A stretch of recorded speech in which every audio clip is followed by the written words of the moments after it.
खबर यह है कि सीज फायर के बावजूद इजरायली डिफेंस फोर्स हिजबुल्लाह में लगातार जंग चल रही है। हिजबुल्लाह ने इजरायली क्षेत्र में रॉकेट दागे। इजरायल ने हिजबुल्लाह पर पलटवार किया। दक्षिण लेबनान में जिब्दिन में इजरायली डिफेंस फोर्स का अटैक देखने को मिला है। तो सीज फायर सिर्फ नाम मात्र का, इजरायली डिफेंस फोर्स और हिजबुल्लाह के बीच का जो संघर्ष है वो अभी भी उसी तरीके से चल रहा है जैसा कि हमास युद्ध के वक्त चल रहा था 2023 से। ईरान युद्ध में ये हिजबुल्लाह की तरफ से अटैक और ज्यादा तेज जरूर हुए, लेकिन हिजबुल्लाह अभी भी रुक नहीं रहा है जब ईरान पर हमले लगातार रुके हुए हैं। हिजबुल्लाह ने इजरायली क्षेत्र में रॉकेट दाग दिए। इजरायल ने हिजबुल्लाह पर पलटवार किया। दक्षिण लेबनान के जिब्दिन में इजरायली डिफेंस फोर्स का अटैक देखने को मिला। एक और बड़ी खबर आपको बताती हूं कि इजरायल का लेबनान पर बड़ा हमला देखने को मिला है। दक्षिणी लेबनान में मिसाइल से अटैक किया गया। म्युनिसिपल बिल्डिंग के तबाह होने की जानकारी भी इस दौरान मिली है। दक्षिणी लेबनान में मिसाइल से जो अटैक किया गया है इजरायल की तरफ से, उसमें बताया गया है कि म्युनिसिपल बिल्डिंग तबाह हो गई है। यह जानकारी इसमें मिली है। तो ये तबाही आई जरूर है, लेकिन इजरायल भी यही कह रहा है कि जब तक उन पर हमले रुकने बंद नहीं होंगे तब तक वो इसी तरीके से हमले करते रहेंगे। अब जो तस्वीरें आई हैं वो मैं आपको बता देती हूँ। आपको ये तस्वीरें तमाम एक जैसी नजर आएंगी, क्योंकि बेरूत का राजधानी लेबनान की जो है उसका हाल बस यही हो गया कि हर तरफ सिर्फ और सिर्फ बसावट के नाम पर खंडर शेष रह गए हैं।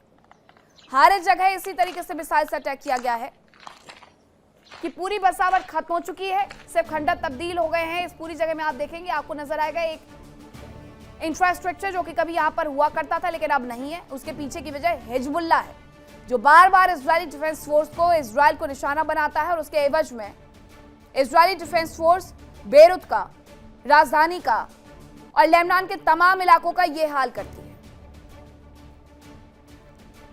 तो ये तस्वीरें स्पष्ट ये बताती है कि हिजबुल्लाह कतई नहीं चाहता है कि लेबनान और इजरायल के बीच में चीजें अच्छी हो जाए, ये हमले रुक जाए, वरना हिजबुल्लाह जो ईरान के प्रॉक्सी के तौर पर काम करता है वो अपने मुद्दों से भटक जाएगा। अमेरिका और ईरान दोनों ही के एक्शन से सबसे ज्यादा प्रभावित हॉर्मुज हुआ है, जो दुनिया की एनर्जी लाइफलाइन कही जा सकती है। यहां से दुनिया भर में करीब 20% तेल और गैस की सप्लाई होती है। यहां हालात खराब होने का असर पूरी दुनिया पर पड़ा, जो जल्द सामान्य होता नजर नहीं आ रहा है। आशंका यहां तक की है कि अभी सबसे बुरा दौर आना बाकी है।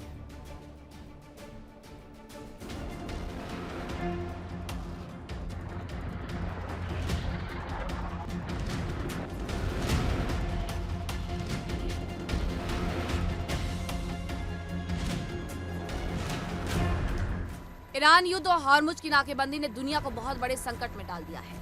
हॉर्मुज से होकर एशिया और यूरोप के कई देशों को एनर्जी की सप्लाई होती है, लेकिन यहाँ संकट से इन देशों की रफ्तार ही थम गई है। कई देशों में एनर्जी क्राइसिस शुरू हो गई है, लेकिन क्या अभी दुनिया में एनर्जी क्राइसिस का सबसे बुरा दौर आना बाकी है?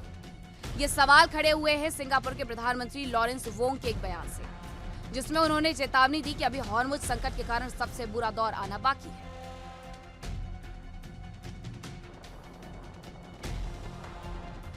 सप्लाई चेन टूटने और ईंधन की कमी से ग्लोबल इकोनॉमी मंदी की ओर तेजी से बढ़ रही है।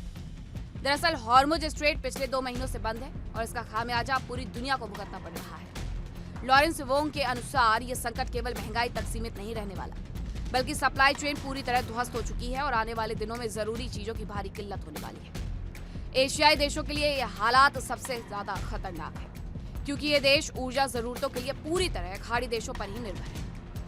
हॉर्मुज स्ट्रेट दुनिया का सबसे अहम समुद्री रास्ता माना जाता है। इसके बंद होने से कच्चे तेल और गैस की सप्लाई पूरी तरह ठप हो गई है। सिंगापुर के प्रधानमंत्री के अनुसार एशिया के कई देशों में ईंधन की भारी कमी हो गई है। एयरलाइंस ने अपनी उड़ानें कम कर दी हैं, क्योंकि उनके पास पर्याप्त फ्यूल नहीं है। फैक्ट्रियों में प्रोडक्शन बहुत कम हो गया है, क्योंकि रॉ मटेरियल समय पर नहीं पहुंच रहा है और न ही तैयार माल बाहर जा पा रहा है। लॉरेंस वोंग ने चेतावनी दी कि ये रुकावट सिर्फ ऊर्जा तक सीमित नहीं रहेगी। आने वाले समय में खाद और भोजन जैसी जरूरी चीजों की सप्लाई पर भी इसका गहरा असर पड़ सकता है। आशंका है कि दुनिया को अब अनाज की कमी का सामना भी करना पड़ सकता है।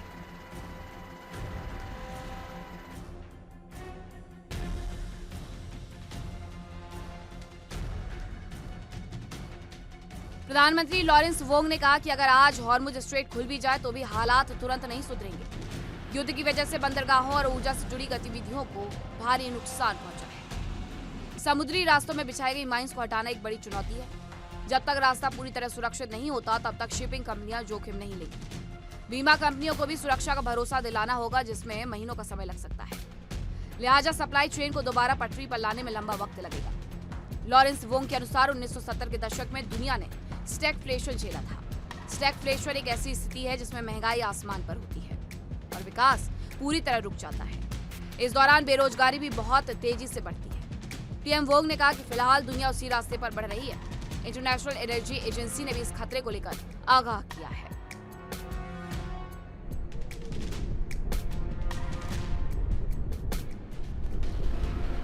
Bureau report, India daily.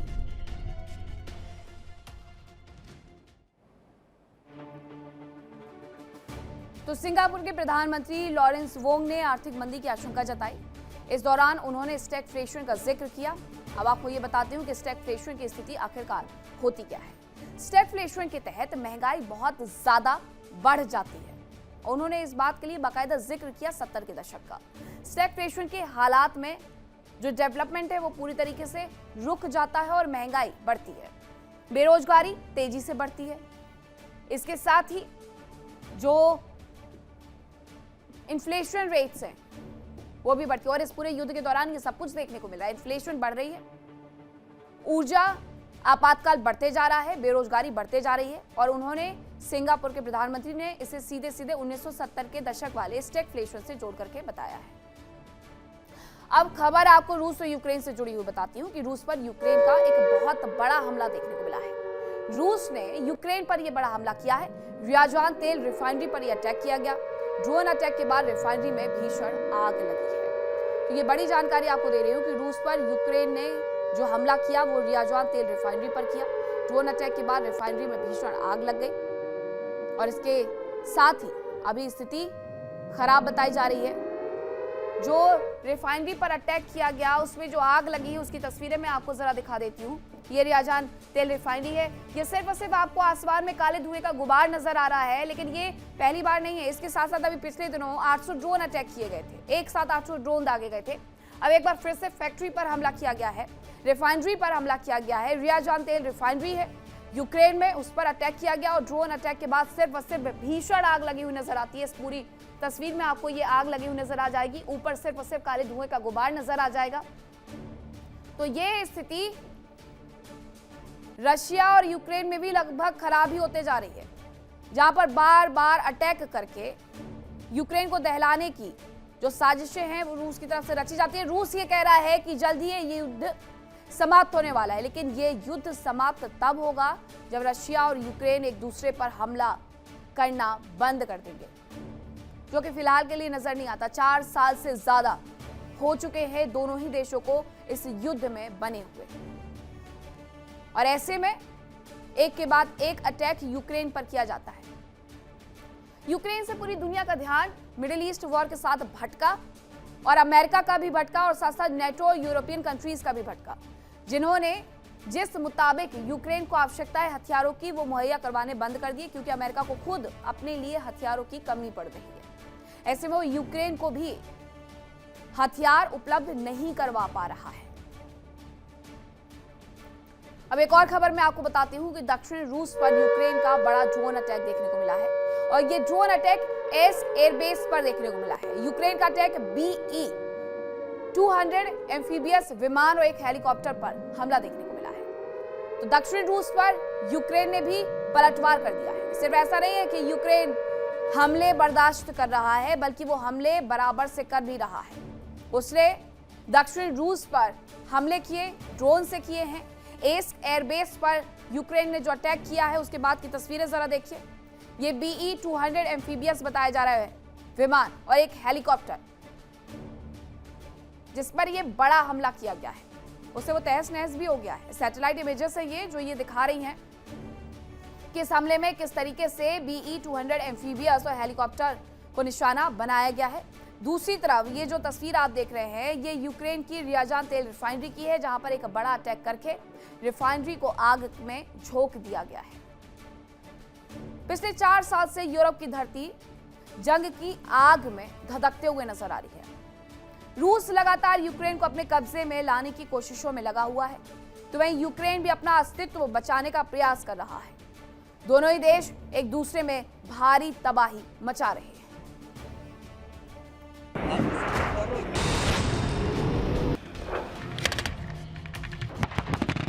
रूस लगातार यूक्रेन को अपने झंडे तले जाने की कोशिशों में जुटा है। पुतिन के जवान यूक्रेन के शहरों को खंडर में बदलते जा रहे हैं। रूसी सेना की बारूदी बारिश यूक्रेन को बर्बाद कर रही है। इस बीच रूसी सेना ने यूक्रेन पर 4 साल के युद्ध का सबसे बड़ा हवाई हमला किया, जिसमें कीव समेत कई शहरों पर 1500 से अधिक ड्रोन और 100 मिसाइलें दागी गई। इन हमलों में कीव में 5 लोग और अन्य स्थानों पर 6 लोग मारे गए और दर्जनों लोग घायल हुए। बताया जा रहा है कि रूस की बारूदी बारिश से नागरिक सुविधाओं को भारी नुकसान हुआ। यूक्रेन के राष्ट्रपति ज़ेलेंस्की का कहना है कि इनमें से ज्यादातर ड्रोन और मिसाइलें हवा में ही नष्ट कर दी गई, जबकि बाकी ने यूक्रेनी शहरों को भारी नुकसान पहुंचाया। जानकारी के अनुसार नष्ट किए गए ड्रोन और मिसाइलों के टुकड़ों से भी भवनों और नागरिक सुविधाओं को नुकसान हुआ। ज़ेलेंस्की के अनुसार इन हमलों से जल्द युद्ध खत्म होने की संभावना पर विश्वास नहीं होता। ज़ेलेंस्की ने यूक्रेन की सुरक्षा के लिए सहयोगी देशों से ज्यादा सहायता और एयर डिफेंस सिस्टम की मांग की। उधर यूक्रेन भी लगातार रूस के अहम ठिकानों पर जबरदस्त अटैक कर रहा है। बीते एक हफ्ते में यूक्रेन ने अपनी लंबी दूरी के ड्रोनों से रूस के अंदर तक वार किया। इस दौरान कई तेल रिफाइनरियों, सैन्य हवाई अड्डों और हथियार डिपो को निशाना बनाया गया। बताया जा रहा है कि यूक्रेन के हमलों में पर्म तेल रिफाइनरी को भारी नुकसान हुआ और उसमें उत्पादन पूरी तरह ठप हो गया। इसके अलावा यारोस्लाव तेल रिफाइनरी पर भी हमले की खबर है। दावा किया जा रहा है कि हमलों की वजह से रिफाइनरी में भीषण आग लग गई।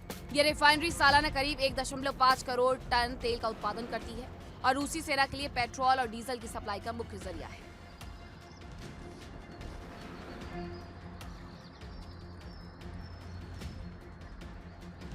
बताया जा रहा है कि यूक्रेन ने रूस की राजधानी मॉस्को को भी निशाना बनाया। बीते हफ्ते 5 से अधिक यूक्रेनी ड्रोनों ने मॉस्को की ओर रुख किया। हालांकि रूसी एयर डिफेंस सिस्टम ने इन्हें मार गिराने का दावा किया, लेकिन इस हमले के डर से मॉस्को के प्रमुख डोमोदेडोव और शेरमेतियोवो हवाई अड्डों पर विमानों की उड़ानों को कुछ समय के लिए रोकना पड़ा। Bureau report, India daily.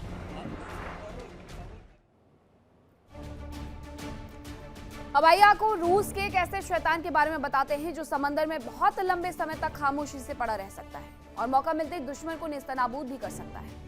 समुद्र में सुनामी लाने का दम रखने वाले इस न्यूक्लियर टॉर्पीडो का नाम पोसाइडन है। एक बार फिर से रूस का पोसाइडन टॉर्पीडो चर्चा में है, क्योंकि रूस इसे तैनात करने की दिशा में तेजी से आगे बढ़ रहा है। इस हथियार को ले जाने वाली खास पनडुब्बी खाबरोवस्क अब रूसी आर्कटिक के सेवरोदिस्क शिपयार्ड में फिटिंग के आखिरी चरण में है। खाबरोवस्क और पोसाइडन का ये मेल रूस की उस रणनीति का हिस्सा है जिसमें वो अमेरिका को समुद्र के नीचे भी कड़ी चुनौती दे रहा है।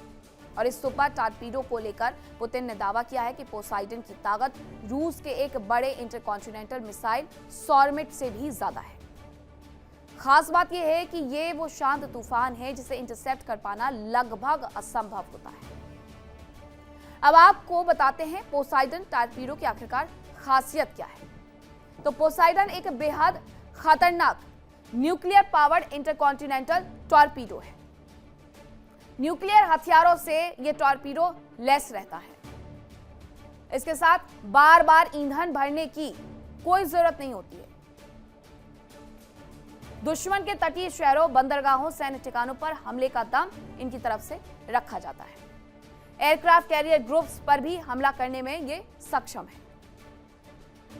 विस्फोट से 500 मीटर तक ऊंची रेडियो एक्टिव लहरें उठ सकती हैं। करीब 70 नॉट्स की स्पीड से यहां पर टॉर्पीडो चल सकता है और करीब 300 फीट की गहराई तक जाने में यह टॉर्पीडो सक्षम है। 2 से 100 मेगाटन तक परमाणु वॉरहेड ले जाने में यह सक्षम है। तो यह है इस टॉर्पीडो की खासियत, जो कि कभी भी कहीं पर भी तबाही लाने में सक्षम है। अब आपको बताते हैं कि पोसाइडन और खाबरोवस्क सबमरीन की जोड़ी जब मिलती है ये तो कितनी ज्यादा खतरनाक बन जाती है। खास तौर पर पोसाइडन टॉर्पीडो ले जाने के लिए ये सबमरीन बनाई गई है। खाबरोवस्क सबमरीन में बोराई क्लास पनडुब्बियों के डिजाइन का इस्तेमाल किया गया है। एक साथ 6 पोसीडन टॉर्पीडो ले जाने में यह सबमरीन सक्षम होती है। एक साथ 6 पोसाइडन टॉर्पीडो ये ले जाने में सक्षम होती है, यानी ये समझ लीजिए कि जहां पर भी ये कहर बरपाएगी वहां सिर्फ और सिर्फ निशान रह जाएगा इस बात का कि हाँ पहले कुछ वहां पर हुआ करता था। देखिए इंडिया डेली 24/7 अब आपके स्मार्ट टीवी पर। इंडिया डेली मौजूद है सभी डिजिटल प्लेटफॉर्म पर लाइव और लगातार। इंडिया डेली 24/7 हर दिन राष्ट्र को समर्पित।